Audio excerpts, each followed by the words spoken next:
Good evening, everyone.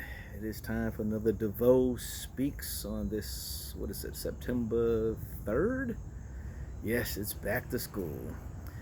Back to my 27th year in education. I'm excited. This one is for the students and parents. Stick around. I got something for you, too, and a little something for the teachers I'll end off with. First of all, my tips for the students this year all over social media. People give you all types of tips to prepare and what to have in the mindset. But it's something I didn't hear yet. And it's something that I learned way back when I was in college. You got to have that visual representation of what it is you want to do, what you want to be. What is that? I think they're coming to get me. All right, y'all. I love you. This may be the last DeVeaux Speaks. No, no, they're passing by. All right. So I'm still safe. Let's get back to the visual representation. Whatever it is, I think people get caught up in school, and probably one of the most frustrating questions I get in my 27 years of teaching is, what are we learning this for? What's this for? Or what am I ever going to use this in life? And students get caught up in an individual lesson, and they forget the big picture.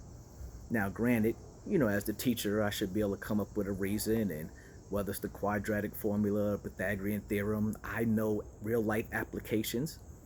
But I also know, being honest, everyone's not going to be in a career where they're going to use that real life application. But here's the confusion that students get. It's not about that individual lesson. You have to have a greater goal. The goal is, what is that high school diploma going to get you? Is there a job that needs a high school diploma? Is there a college where you're going to need a high school diploma? You need to be focused on what's the end goal and not get caught up on the little things on the way. These back steps here for the porch, sometimes I want to go up the steps. I never stop on the third or fourth step like, what's this step for? Why I gotta be on this step? Look at this step. Yo, I don't like this step. No, I just walk right by the step because my goal is to get to the top. I have a destination. So I don't spend a lot of time stressing about the individual steps between. I just walk through all the steps till I get there. Excuse me, something got in my eye. But the show must go on. So, yeah, a lot of times your classes in high school and all your classes, it's not about that individual class. If it's a class that you have interest in and you find some worth and value in, that's great. But if not, you need to have a picture of the goal of where you're actually trying to get to. Because your goal in life shouldn't just be my class. Your goal in life should be past that. And you need to have that visually in front of you. So if there's a certain college you want to go get a banner from that college, get a little pendant, or just print out a picture from that college, put that on the cover of your notebook. Look at that every day. If you're wondering why you're sitting in class that day, it's because of that picture. If you're wondering why you got to get up early and go through the snow to get to school on time, it's because of that picture.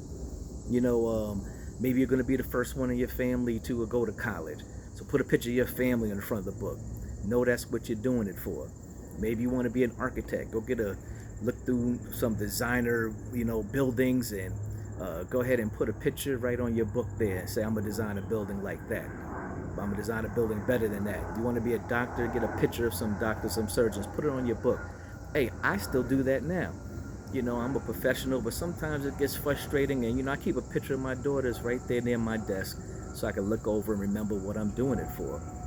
Right? Because sometimes, I can always say, oh, I'm doing it for the love of the children, and that's why I got into the profession. I love what I do, but there's some frustrating days, and it's good to go over and look at the pictures of beautiful Tanae and beautiful Layla and check them out and be like, all right, I got a reason. There's a reason why I keep doing what I'm doing. Besides, just the love of the work. So do that. That's my goal for the students. Have a goal that you look at every day that reminds you of what you're doing, why you're there, and get to that next goal. All right, let's switch to parents real quick. So parents, most frustrating thing I've heard from parents over the years, I teach high school. I got their 15, 16, 17-year-old child there, and they're like, well, they're grown. They're big now. I ain't got to change their diapers. They got to handle it on their own. Wrong. Look, 15, 16, 17, 18, that is not the time to take your hands off of your child's life. If anything, you may want to tighten up the grip a little bit. All right, they still need you. They still need your guidance. I know they may be as big as you, but they are not grown. Their mind does not have the experiences yet. They're still going to make some terrible decisions for some short-term gain and miss the long-term blessings. So please, parents, I know your 17-year-old that's as big as you, they're looking down on you. I still need you to ask, what have you done in school today? Let me see your homework. Let me see your notebook. Stay in touch with what's going on. I get it. I wish you all could come out to parent-teachers night, but some of you work nights, some of you working 2 jobs. I get it, but you got to make a call. You got to make a text. I'll give you my number. You got to reach out to the teacher and let them know, hey, I'm not going to be able to make that parent-teachers night. I have work responsibilities. I got some other children, but I just want you to know I am a concerned parent. Here's my number. Reach out to me. Look, parents, most of you only have 1 child in school. Some of you may have 2, but for the most part, most of the parents I come across, they only got 1 child in my class. What is going on today? But the point is this, I have 150 kids. And yeah, I love them all. But with 150, sometimes, especially if they're quiet or their needs, sometimes they may slip through. Sometimes I don't catch it all the way that they need some extra attention. You got your 1 child, and nobody's going to love your child more than you. I love them, but you gave birth to them. So go ahead and make sure that you're on top of your child. 18 years old, let me see your homework. Let me see your notebook. Make sure they date the notebook so they don't get slick and show you the same notes day after day. Put a little check at the top. You don't got to know how to do it. I have parents all the time tell me, oh, I don't remember how to do this geometry or this trigonometry. You ain't got to know how to do it. Look at what your child's doing. Just put a check at the top. Son, let your child know that you are interested in their education.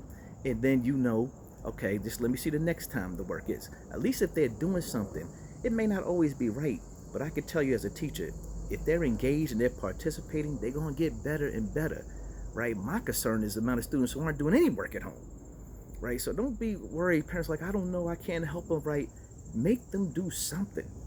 Even if they're getting it wrong, they're going to learn something, right? When just think of it as sports. When we have students practice foul shots for the basketball team, they don't make 100% of the shots. They miss shots, but that's okay, because when they're missing shots too, they're learning. I maybe need to shoot a little higher, maybe bend my knees a little bit more. You can correct them.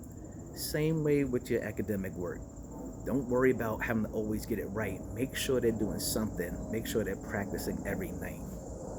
And the last little tidbit for your teachers too, I had some lovely post on Facebook from Shanae from way back 20 years ago, Lehman High School, and my man Tyree from over there at High School of Contemporary Arts. Hey, teachers, stay in it long enough to get that love back, 10 years, 15, 20 years later. It means the world. You don't know, but sometimes it's frustrating. You're planting seeds, you don't see it right away. But I got to tell you, in 27 years, the amount of students who hit me back after that I taught 15, 20 years ago, it's amazing. It makes me tear up inside. I definitely appreciate all the love. And I always tell teachers, plant those seeds and stay in the profession long enough to see some of them come up. Because I know when we plant them, we want them to come up right then that day. We want them to come up right then that year. But sometimes it takes a while. But when they do blossom, it's a beautiful thing. And they're coming back to get me. So I'm going to end this DeVeaux Speaks here. And hopefully I'll be able to make some more. Have a great, successful school year. If you need math help, hit me up. All right? Once you're my student, you're always my student. I got you covered. All right. Peace and love. DeVeaux out.